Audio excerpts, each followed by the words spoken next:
میں دیکھ رہا تھا کون محمد و آل محمد بلند تر صلوات.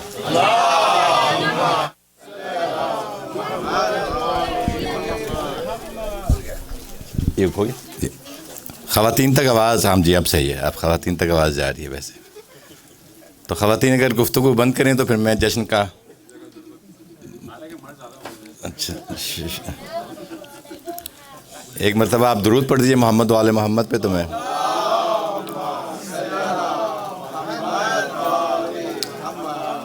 آپ تمام لوگوں کو جشن امام رضا علیہ السلام بہت مبارک ہو.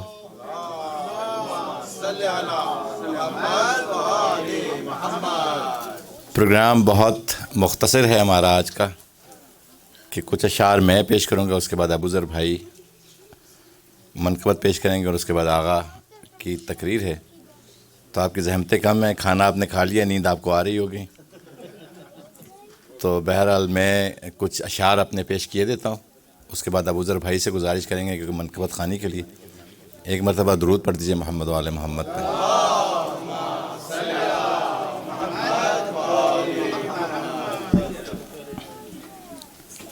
ایک مرتبہ اور درخواست ہے اس سے تاکہ میں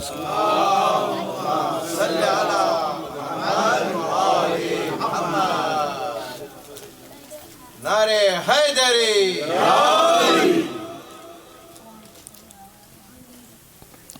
کل اس کے زینبیہ میں جب امام رضا کا میلاد تھا تو اس منقبت کے 2 شعر پڑھے تھے. تو باقر بھائی نے کہا وہی اشعار وہی منقبت آج پوری اتفاق سے میرے پیش کیے دیتا ہوں کہ رہتا ہوں جب سے میں در آل ابا کے پاس. رہتا ہوں جب سے میں در آل ابا کے پاس. سانسوں نے گھر خرید لیا ہے ہوا کے پاس. رہتا ہوں جب سے میں در آل ابا کے پاس. سانسوں نے گھر خرید لیا ہے ہوا کے پاس. اور پڑھ کر یہ سوچتا ہوں حدیث قصہ کو میں.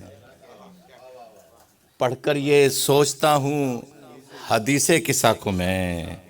کچھ دیر میں بھی بیٹھا ہوں اہل قصہ کے پاس. پڑھ کر یہ سوچتا ہوں حدیث قصہ کو میں. کچھ دیر میں بھی بیٹھا ہوں اہل قصہ کے پاس. اور یہ تمام عزاداروں کے لیے کہ یہ معجزہ ہے مجلس شبیر کا فقط. یہ معجزہ ہے مجلس شبیر کا فقط. معصوم آ کے بیٹھے ہیں اہل عزا کے ساتھ. یہ معجزہ ہے مجلس شبیر کا فقط. معصوم آ کے بیٹھے ہیں اہل عزا کے پاس. اور بازو پہ باندھ لی ہے ضمانت امام کی. بازو پہ باندھ لی ہے ضمانت امام کی. اب تو اثر بھی رہتا ہے دستے دعا کے پاس. بازو پہ باندھ لی ہے ضمانت امام کی. اب تو اثر بھی رہتا ہے دستے دعا کے پاس. اب تو اثر بھی رہتا ہے دستے دعا کے پاس. اور میں پڑھ رہا تھا اور ہوا آ کے لے گئی. میں پڑھ رہا تھا اور ہوا آ کے لے گئی. اس ہدیہ ثنا کو امام رضا کے پاس. میں پڑھ رہا تھا اور ہوا آ کے لے گئی. اس ہدیہ ثنا کو امام رضا کے پاس. اس ہدیہ ثنا کو امام رضا کے پاس. اور رہتا ہوں جب سے میں در آل ابا کے پاس.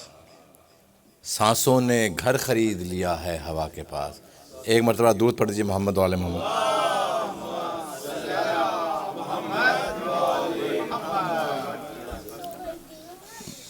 کچھ لوگوں کو واقعی تعارف کی ضرورت ہی نہیں ہوتی کیونکہ وہ خود تعارف ان کا محتاج ہوتا ہے.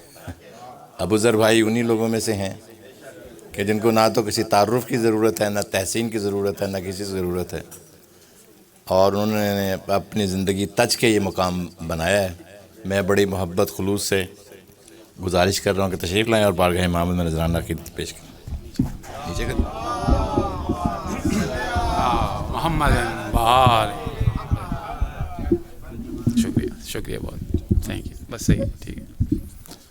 بس محمد آل محمد صلوات اللہم صلی علی محمد وآل محمد. نعرہ تکبیر، اللہ اکبر. نعرہ رسالت، یا رسول اللہ، نعرہ حیدری. یا اتنا سے ٹھیک ہے. نیچے ہو رہا ہے، صحیح ہے، ٹھیک ہے. ریحان اعظمی صاحب کا کلام کل ہی پڑھا تھا، دوبارہ سے تھوڑا سا ایک مرتبہ باواز بلند صلوات اللہم صلی علی محمد ایک نجف میں میرا علی ہے، ایک علی ایران میں ہے. ایک نجف میں میرا علی ہے، ایک علی ایران میں ہے. ارے ایک نجف میں میرا علی ہے اور ایک علی ایران میں ہے. ہم پلہ دونوں کی سخاوت قدرت کے میزان میں ہے. ہم پلہ دونوں کی سخاوت قدرت کے میزان میں ہے. مولا رضا اور مہدی دی میں فرق یہی ہے معمولی. رے مولا رضا اور مہدی دی میں فرق یہی ہے معمولی کہ ایک قرآن کھلا رکھا ہے، ایک ابھی جزدان میں ہے.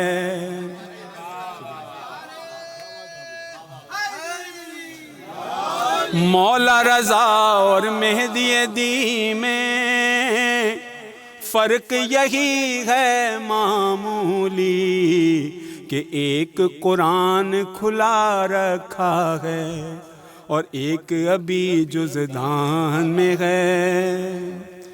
مشہد کیا ہے دار شفا ہے، مولا رضا کا نام دوا. مشہد کیا ہے دار شفا ہے، مولا رضا کا نام دوا.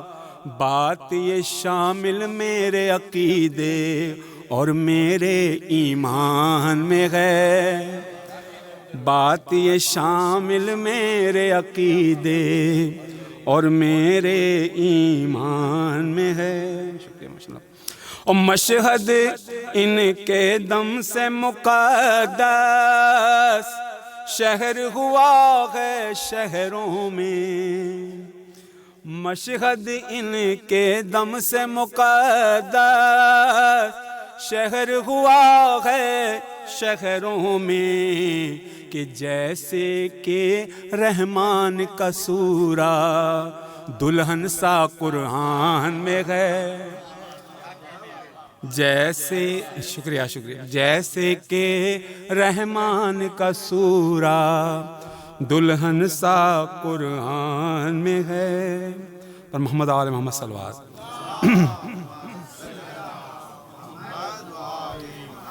اور یہ تو وہ ہیں جن کا رتبہ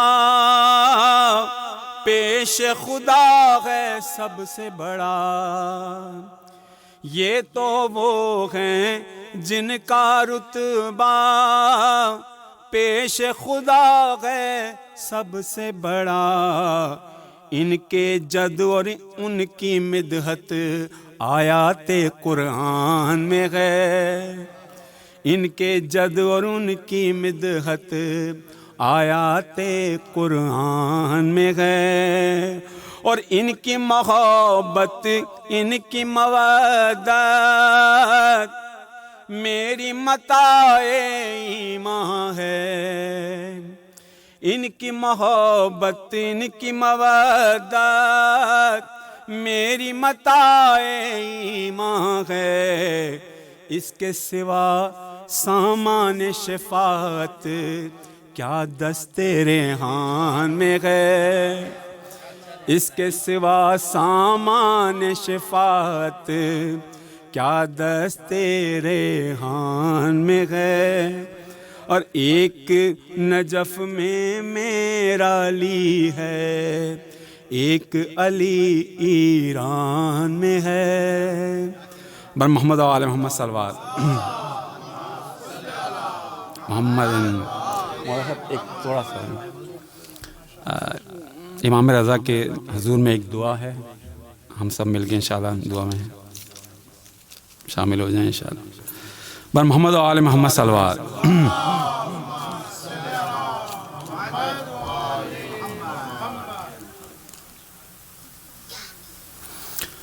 بھائی دیگر باوازوں نا صلوات۔ اللہم صلی علی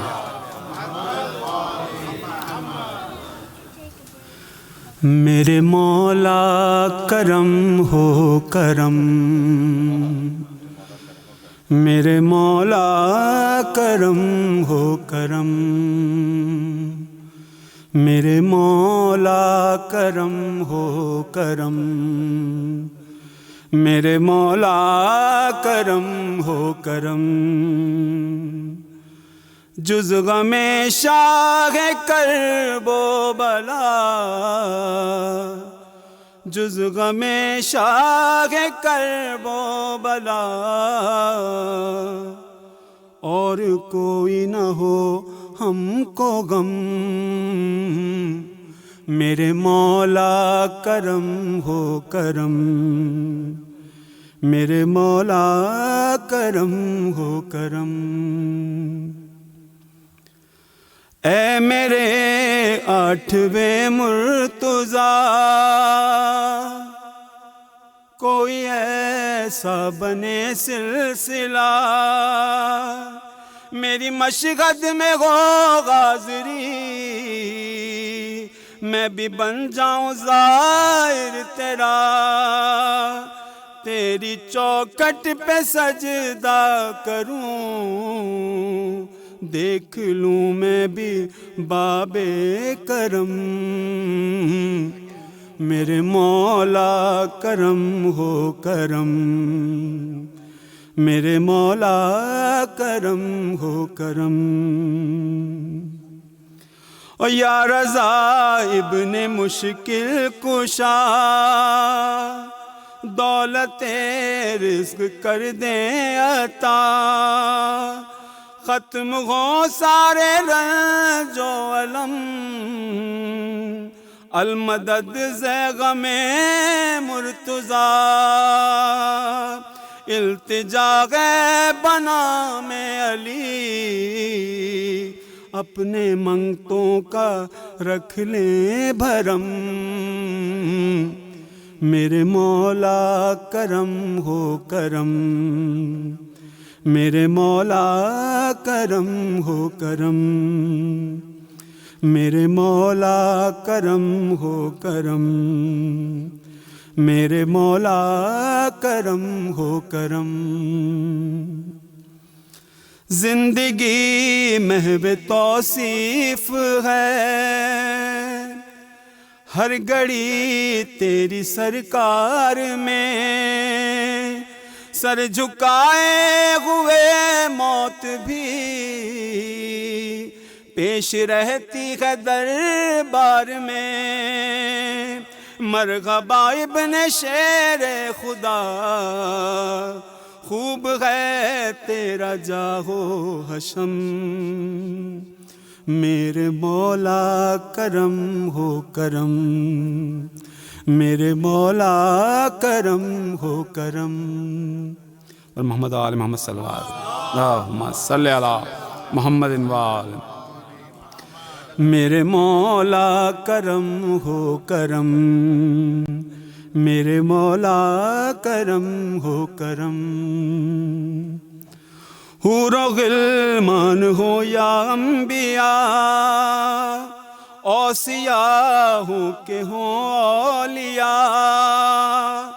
وہ عرب ہوں یا اہل عجم، ہو کوئی بھی کسی نسل کا، کون ہے جس نے در پہ تیرے میرے مولا کیا سر نخم، میرے مولا کرم ہو کرم، میرے مولا کرم ہو کرم، تیرے صدقے میں ہے آج بھی زوفشاں چاند کی چاندنی، آپ کے نور کی بھیک سے روشنی کو ملے روشنی، ہیں ستارے جزے بے فلک، وہ تمہارے ہی ہیں نقش قدم، میرے مولا کرم ہو کرم، میرے مولا کرم ہو کرم، میرے مولا کرم ہو کرم، میرے مولا کرم ہو کرم۔ دعا شاہ اللہم صلی علی محمد وآلہ، مدحت پاک کی شکل میں کر رہا ہوں عریضہ رقم، اور آرزو ہے یہ مولا رضا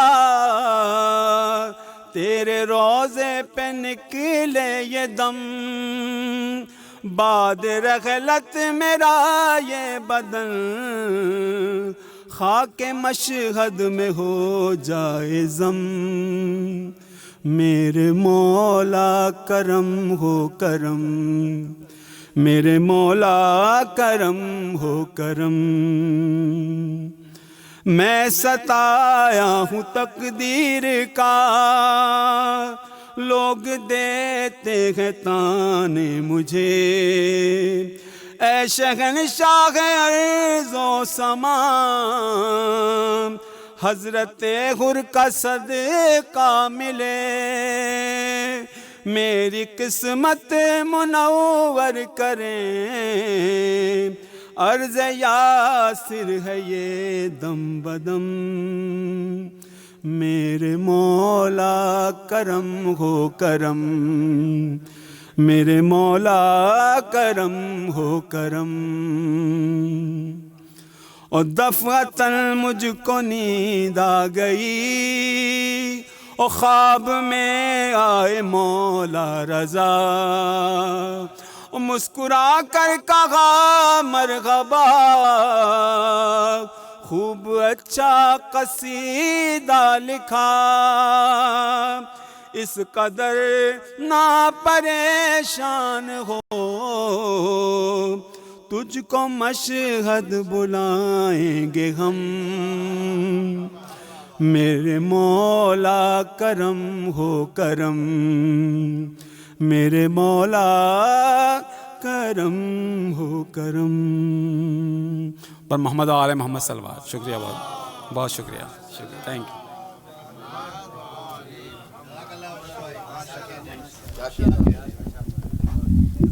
ابذر بھائی کی صحت و سلامتی کے لیے ایک مرتبہ مل کے درود پڑھی محمد و آل محمد پر۔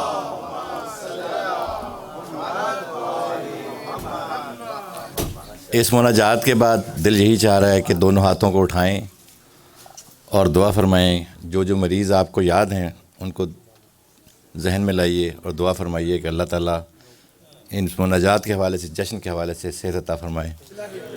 اس کے علاوہ جو مرحومین ہیں آپ ان کو بھی ذہن میں لائیے اور یہ دعا فرمائیے کہ اللہ تعالیٰ ان کے بھی درجات کو بلند کرے، بلندی درجات کے لیے ان کے لیے بھی دعا فرمائیے اس جشن کے حوالے سے، اور دعا فرمائیے کہ جس طرح اس مناجات میں ہے کہ ہم تمام افراد کو امام رضا علیہ السلام کے روزے کی زیارت نصیب ہو۔ ایک مرتبہ درود پڑھ دیجیے محمد و آل محمد پہ۔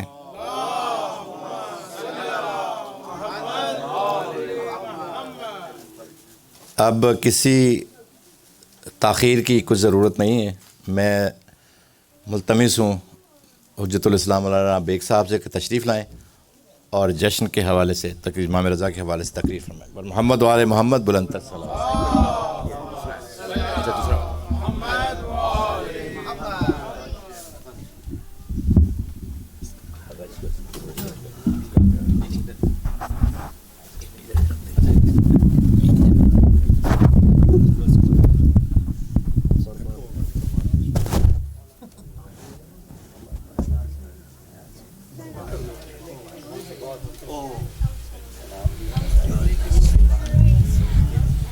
मोहम्मद वाले मोहम्मद बावद बुलंद सलवात।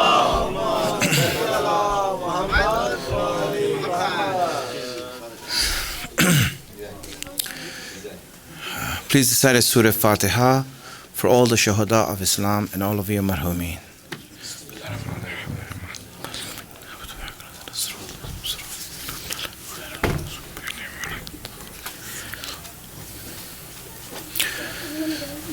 حسبنا الله ونعم الوكيل نعم المولى ونعم النصير أعوذ بالله من الشيطان اللعين الرجيم بسم الله الرحمن الرحيم الحمد لله رب العالمين والصلاة والسلام على أشرف الأنبياء والمرسلين سيدنا ومولانا أبي القاسم محمد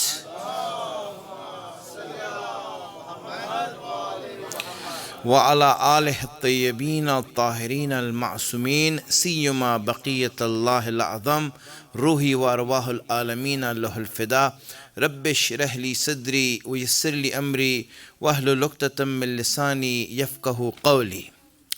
Whenever Allah does something and whenever Rasulullah does something or whenever the Imams do something, that action of theirs is always filled with wisdom. What that means is that they look at the consequences of what's going to happen until the day of judgment. When they do something, it is all of that and what's going to happen with this and where the seed is going to grow and who it's going to benefit is all planned out. And hence, when we actually look at their actions or what they did and what they achieved, it's difficult to figure out. It requires not just intelligence and wisdom, but also history. One of the problems that Shias had with the Imams is to know what the Imams were doing at the time they were doing it. Shias, when they look back in history and they analyze history, it's very clear what Imam Ali did, what Imam Hassan did, what Imam Hussein did. But when they were living in the time of the Imams, they were confused. And we saw this confusion amongst Shias in the time of the Imams. They didn't know what Imam Ali was doing when he was doing it. They didn't know what Imam Hassan was doing when he was doing it. They questioned him. They didn't know what Imam Hussein was doing. They ran away from him. They didn't support the Imams. They went away from them. They avoided them. They ignored them because they couldn't understand the wisdom in their actions. A lot of times, even today, we see that a lot of things we don't understand. And as a principle, as a side note, principle sometimes is this. When you read hadith, for example, you might not understand the hadith. It doesn't mean that the hadith is wrong. It doesn't mean that the words of the Imams are incorrect. It doesn't mean that the Imams didn't say it. What it means is that I don't understand it. That's all it means. You will see many people jump to the conclusion when they read or hear a hadith that they don't understand. And they'll say, this is wrong. On what basis are you saying this is wrong? Do you know the depth of what the Imam is trying to say here? Maybe you don't understand. The better way, our ulama have advised us that the better way when you read a hadith that you don't understand or it's beyond your comprehension is to say that I don't know. Right? And may Allah give me the tawfiq to know. Hopefully one day I might be at that level to understand what the Imam is saying. I don't know now. Because a lot of the times when you look at the Imams, this is what happened. And one of the reasons we see the problems that the Imams had in their time was not from their enemies, but was from their Shia who couldn't understand what they were doing. They didn't understand what they're doing. And we saw that in the time of Imam Ali. Imam Ali's own people took swords out against him and said, stop this war. Stop this war. Now, whoever was the instigator behind it, but the fact is that they fell for it. They fell for the instigation and the plot. Whatever Muawiyah was doing, they fell for it. How did you fall for it? Didn't you know that the Imam is saying this? And he's saying, no, we should not stop it. We should go on till the end. And the head of the snake is cut off. I said, no, stop the war. Because they have raised the Quran on spears. Since when did that become a white flag? How did that ever become that? But you see, Shias could not understand what Imam Ali was doing and saying. Imam Hassan, very clear. You see, a lot of people didn't understand that. And also Imam Hussein. They didn't understand what even his own relatives, Imam Hussein's own relatives in Medina were against him going out with his family. They're saying, okay, you know what? Why are you going out? Don't go out. It's dangerous. Okay, even if you have to go out, don't take your women and children with you. Leave them here. They couldn't understand what the Imams were doing. And you know what? A lot of the times is this. It takes many years of history to unfold before we can even start to comprehend what the Imams have done. Some things are understood centuries later. Then we look back and, oh, this is the reason why it's been done. There's no way for us to understand at that time. And the Imams are not expecting us to understand everything at that time. It's impossible for us to do that. And that's why when you look at, for example, just an example I'll give for Imam Reza, you will see this. Imam Reza, there was a time in his life where Ma'mun was protecting him and the Shias were trying to kill him.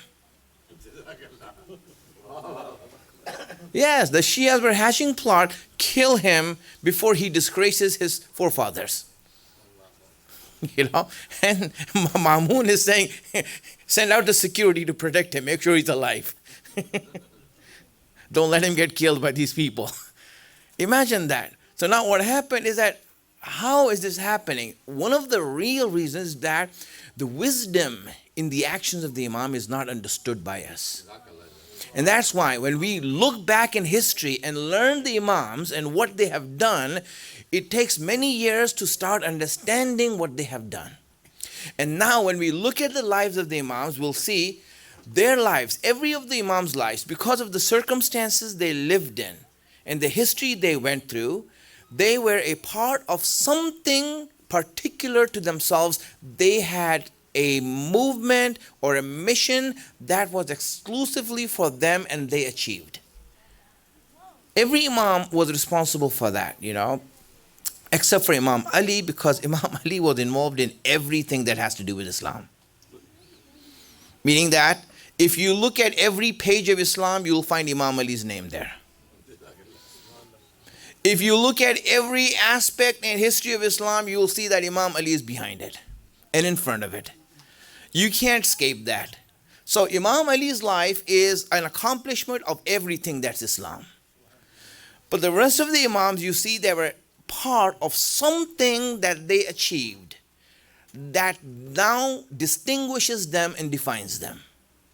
For example, if you look at Imam Hassan, what is he defined as? What defines his life? What is the one accomplishment in his life that everyone remembers when they have to talk about Imam Hassan? There you go. It wasn't hard, wasn't it? It's there. Obviously Imam Hassan did a lot more than just that. But there's something in his life that defined him in his contribution to Allah's deen. The sul of Imam Hassan was a major contribution to Allah's deen. Its wisdom, if understood, will make you understand that it became the forefront, the prelude for Karbala. And in fact, and Karbala became the prelude, I'm making it short, for the zuhur of Imam Zaman.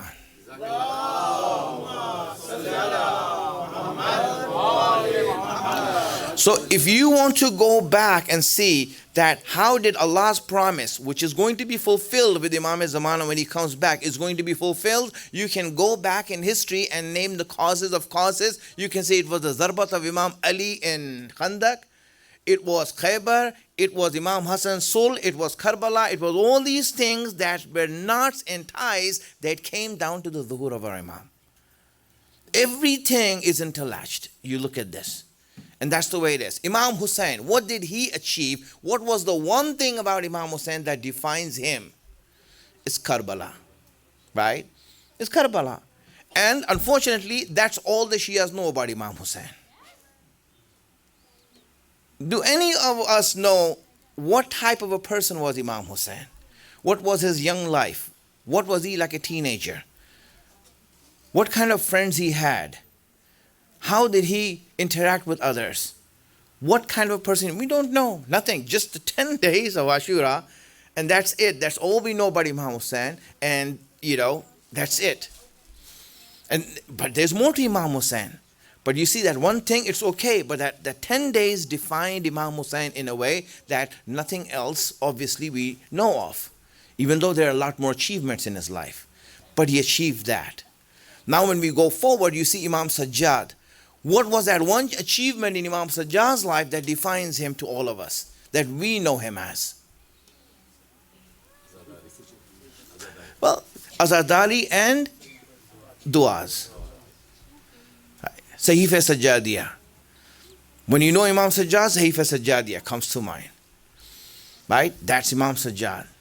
And then Imam Baqir. His name is Baqirul Ulum.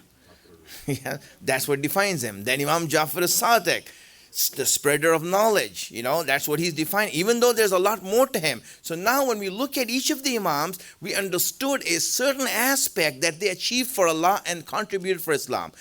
Now when we want to see the life of Imam Reza A.S, what is his achievement for Allah's deen? What did he achieve? What did he do in his life? Of course, he did so many things. But what is that one thing that he has done that defines him, that makes him like, okay, this is his achievement in his life? Look at Imam Reza and then understand through his life that one thing that Imam Reza did was accept the successorship of Mamun. Can you imagine that? He broke hundreds of years of seerat of our Imams, of standing up to Zalim, and he accepted the successorship of Mamun. It wasn't easy what he had done. It's completely out of character for the Imams to do. It's not normal. You don't expect the Imams to shake hands with Zalim and says, okay, I'll become your successor. What Mamun did, the offer was that you become my successor. If I die, you take over. You are the king. You are the next Khalifa. That's it. And for him to accept that, on one hand, is also condoning Mamun, even though that's not the case, but in the eyes of people, that's what it seemed like. Why did the Imam do that? We can't say he had no choice. Of course he had a choice. Now, and we can't say that he did wrong because he doesn't do wrong. And we can't say it was abrupt because everything he does is written down by Allah. It's in Allah's wisdom. He does whatever Allah says. He is Allah's wali. What he does. So then what is the wisdom that Imam Reza broke camp with the character of Ahlul Bayt and accepted to become the successor of Mamun, and that defined his life. Can you imagine that? He has done that. And this is the reason why the Shias turned against him. They said that he is disgracing his forefathers. Imam Hussein stood up against Yazid and gave his life and wife and children and everything. And here he is, his grandson, old grandson, shaking hands with the Zalim. This is terrible. In the own Shias, we had radicals in those days also. And they went out to kill the Imam. And Mamun was like, okay, you know what? We need to help. We need to help brother, against these radicals here. And he sent protection for him. And he was escorted under the protection of Mamun to be secure from the plots that the Shias were hatching to kill him. This is how bad the situation was in the time of Imam Reza. So now when Imam Reza was brought there and he moved from his homeland in Medina and he moved all the way to Khorasan, away from everyone. So now what was his achievement? What did he do? Really at that time no one understood it.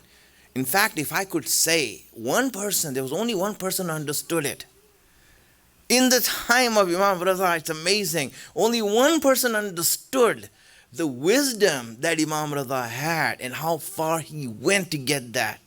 And that person is known as Hazrat Masuma Qum.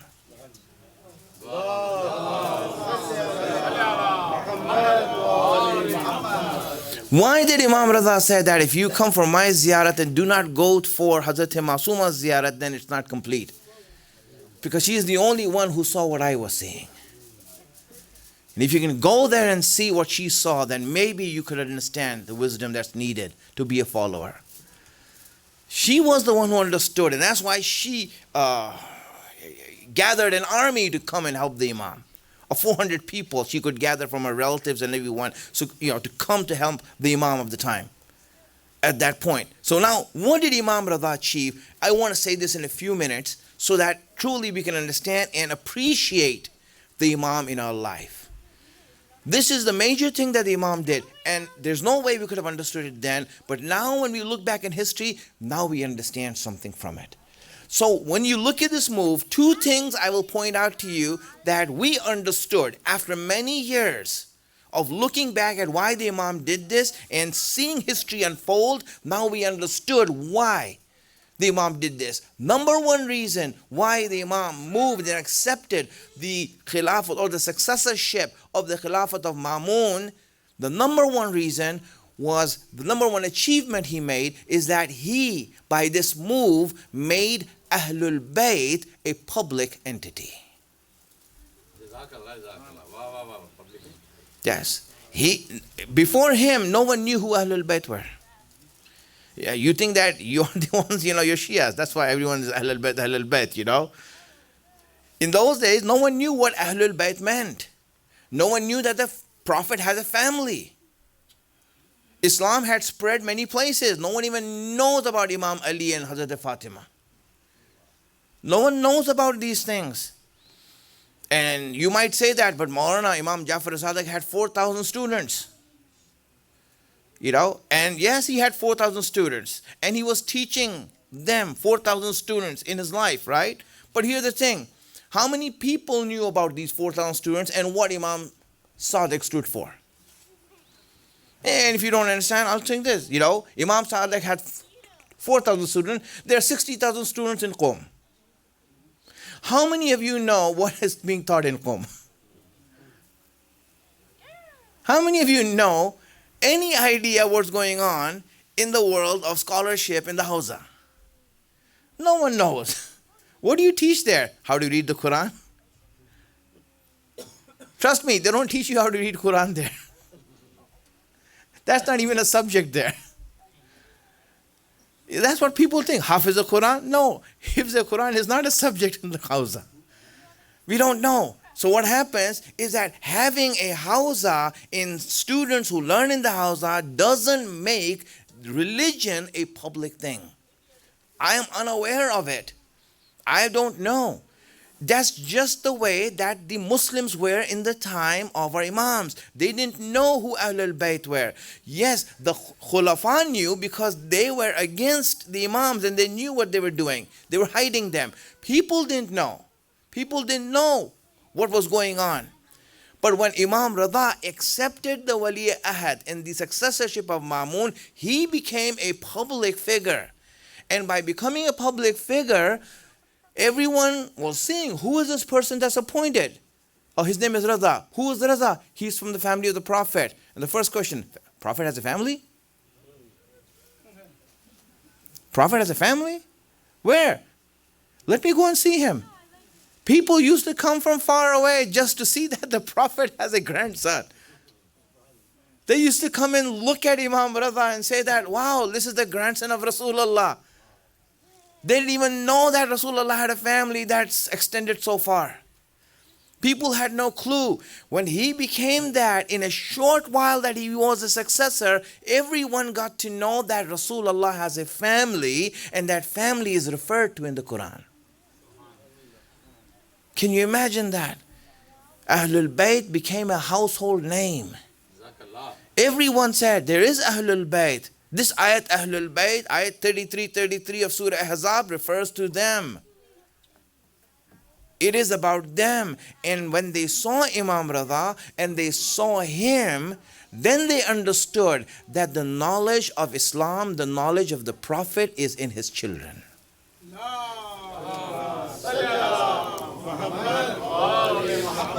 So the first achievement Imam Reza made is that he made Ahlul Bayt a household name. After that, there was no break among Shias. You know why his ziyarat has so much reward and thawab? In fact, the ziyarat of Imam Reza is the most reward of any other imams. Someone who goes to Mashhad, there is more reward, there is more thawab than even Karbala, even Najaf. Right? Between Karbala and Najaf, we have hadith from Imam Sadiq that Najaf has more reward. And he took all of that, then Imam Reza has more than that. Why is it that he has more than that? Because, my friends, when you go for Imam Hassan's ziyarat, it's not certain whether you are a believer of Imam Mahdi or not. If you go to Imam Hussein in Karbala, you could be a Shia, or you don't have to be a Shia. Many people go for Imam Reza, many Imam Hussein, many people go to Imam Ali. You go there and see yourself in Najaf, right? There's Shias, there's all kinds of other people there.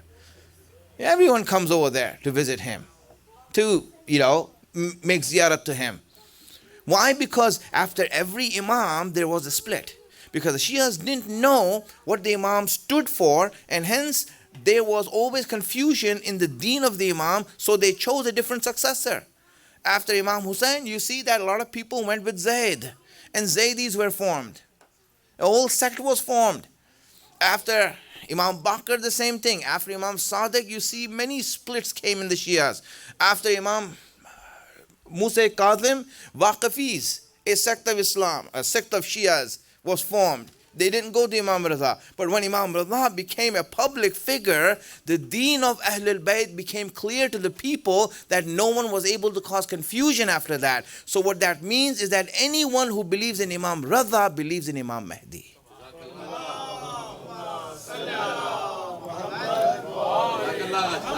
See that? So that's why when you go to anyone who goes to Imam Reza, you know that this is the Shia of Imam Mahdi. Because no one else goes there except for those people.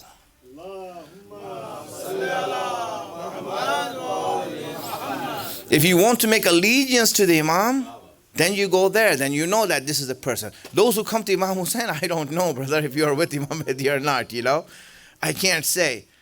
But here, there's no split after this. That's what Imam Reza did by becoming a public figure. This is Allah's wisdom. Allah wanted this to happen so that the deen of Ahlul Bayt can be understood in a way that the Shias are not confused and there's no confusion amongst them to create another sect after that. So that's the first achievement that was made. Number one. Second achievement that Imam Reza alayhi salam in his move made, and we do not understand this at that time, but many years after that, now we understood what's going on. What he achieved, another achievement he made, we understood it now. The achievement he made is that he made a base for Shia Islam outside of the Arab world. He made a base for Shia Islam outside of the Arab world. The Arab world that had animosity towards Ahlul Bayt those khulafa who had animosity towards the Imam, he made a base outside of that, away from their reach, that they cannot come and impose themselves on it, that it can be a place where now you see the Imams and the knowledge of Ahlul Bayt and the support for our Imams and Ahlul Bayt can thrive. Now when we look at that, we see that after all of these years, the true support for all the Imams and everything that goes through the haram of all the Imam is going from the haram of Imam Reza. Imam Reza became the support of all the Ahlul Bayt.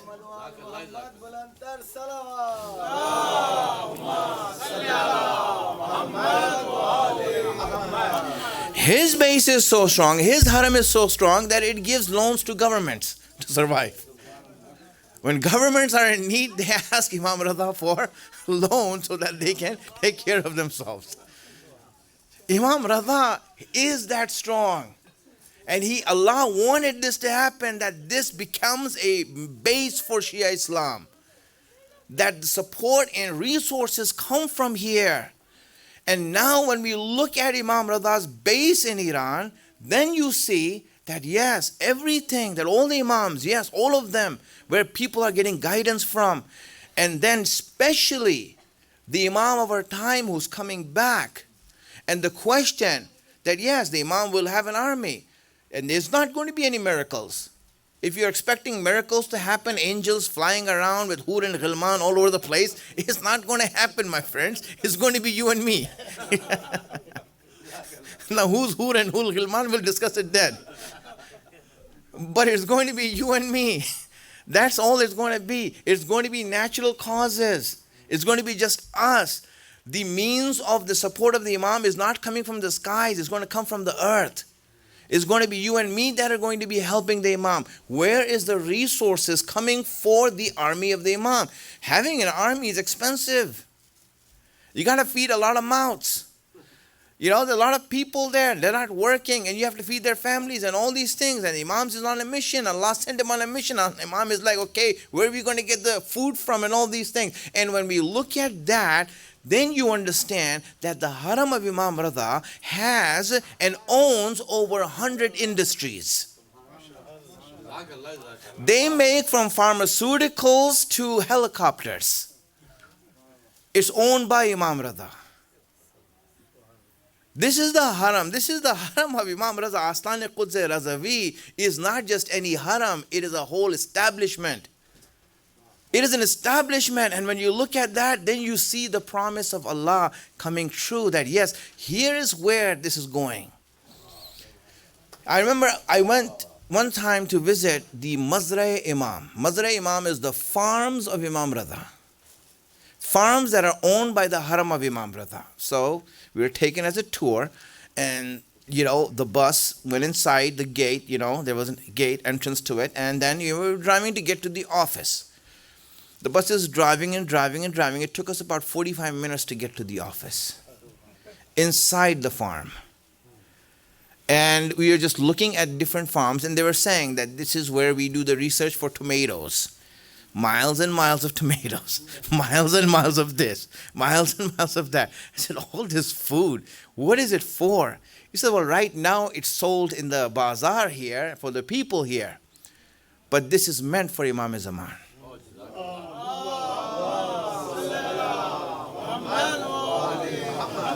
Imagine that. This is Allah's planning. We didn't even know this. Why was Imam Reza, accepting this? Why is he moving to Khurasan? Subhanallah. This is where, when you look at history and history unfolds, we can see their wisdom. That's why a Shia is always smart enough to know, and the way that he should be is to say that, listen, they know and we don't know. Our job is to just trust their decision and know that there is something behind this. This is the right way of approaching things. And because when we go through history, we will get this out of us. All the Imams are like that. But I'm speaking about Imam Reza because of the occasion that we have. Truly, this is the case. And now when you go to Imam Reza, you'll see he's called Sultan al-Arab wal-Ajam. He is the king. He is the king. At one time, he was Gharibul Ghuraba. You know, Gharibul Ghuraba means someone who is, you know, away from his people. Meaning that he's gone away from his people where he doesn't know anyone. He is a foreigner. A foreigner, for example, you are Gharibe here. You are foreigners here, you know. And so what happened is that you feel lonely. It's not your people, you know, if you die here, no one's there to look after you, you feel like a foreigner. That's called Gharib, being Gharib. Gharibul Ghuraba means the most Gharib person, the most Gharib of the Imams, the most foreigner, helpless of the Imam was Imam Reza. But really, now, when you look at Imam Reza, how Allah has made this and opened up history, when I go to Imam Reza, I mean, really, it's hard. I have to tell Imam Reza, I can't call you Gharibul Ghuraba anymore. I can't call you Gharibul Ghuraba anymore. I just came from Baki. I can't call you Gharibul Ghuraba. Those Imams who are in their homes are like, you know, Gharib. You being a foreigner have made a kingdom here. This is how Allah plans and His wisdom unfolds. That's why when the Imams do these things, just have trust in the Imams that they know what they're doing and this is going to be all right at the end. We just go along with that. This is the beauty of their plan. Just trust Allah and trust the Imams when they're doing things and see how things are going to unfold. Be a part of it. May Allah take us to the ziyarat of Imam Reza, because just to tell you why you should go there, right? One of the things that happens when you go for the ziyarat of Imam Reza is that you come back with a different attitude. You know, you come back with a different attitude. Now, the attitude is not arrogance, it's confidence. There's a difference between arrogance and confidence. Subtle difference, but there is a difference. You know, it's the same difference. You know, you heard the story of Fitrus. You know, he was arrogant, he lost his wings. He came to Imam Hussein's cradle, rubbed himself there, got his wings back, and then all of a sudden he became proud again. He became proud again, you know, and the angels warned him, listen, you lost your wings because of pride. He says, now I have a reason to be proud.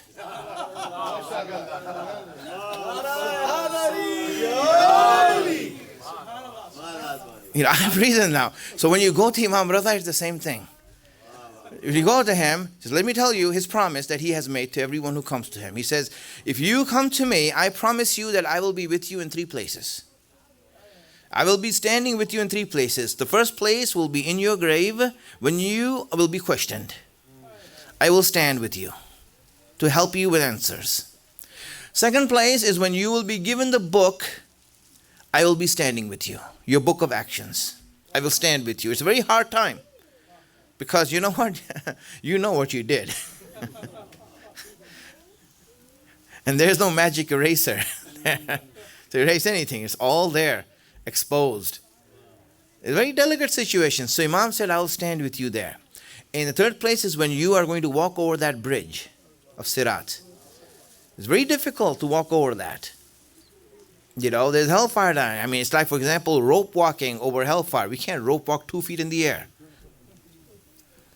And there you are. So what happened? He says, I'll be with you. So 3 places Imam promised he'll be with you if you visit him. So when a person goes there, he comes back with confidence now. You should come back with confidence that when you go in your grave and the angels come to question you, he says, relax guys, I'm waiting for someone.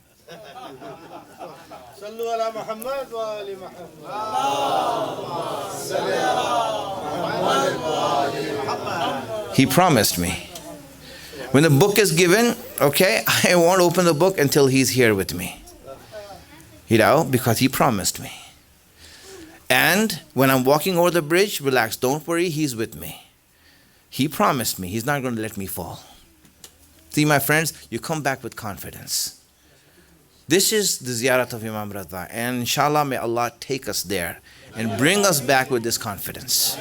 We ask Allah subhanahu wa ta'ala to hasten the reappearance of our Imam, to make us his helper when he comes. We ask Allah that Allah increase the love of Ahlul Bayt in our hearts and the hearts of our children, to make our feet firm on the path of Ahlul Bayt. Allah, all the Shias and believers of Ahlul Bayt who are in difficulties all over the world, Allah, we ask you to give them support and to give them relief. Allah, we ask you to make us such that that Ahlul Bayt can be proud of us. Allah, we ask you that all the ulama that are there who are shades over our head, we ask you to keep their shade on us. Allah, we ask you that all the mu'mineen who are here, who have wishes and hajat and have expectations and goals, Allah, you help them achieve their goals for the sake of Muhammad wa ali Muhammad. Wa akhiru da'wana alhamdulillahi rabbil alameen. Salawat ala Muhammad wa ali Muhammad. Inshallah, next week we will have the Shahadat of Imam Reza A.S. Next Saturday night, inshallah, we will have the commemoration. Sri Ziyarat.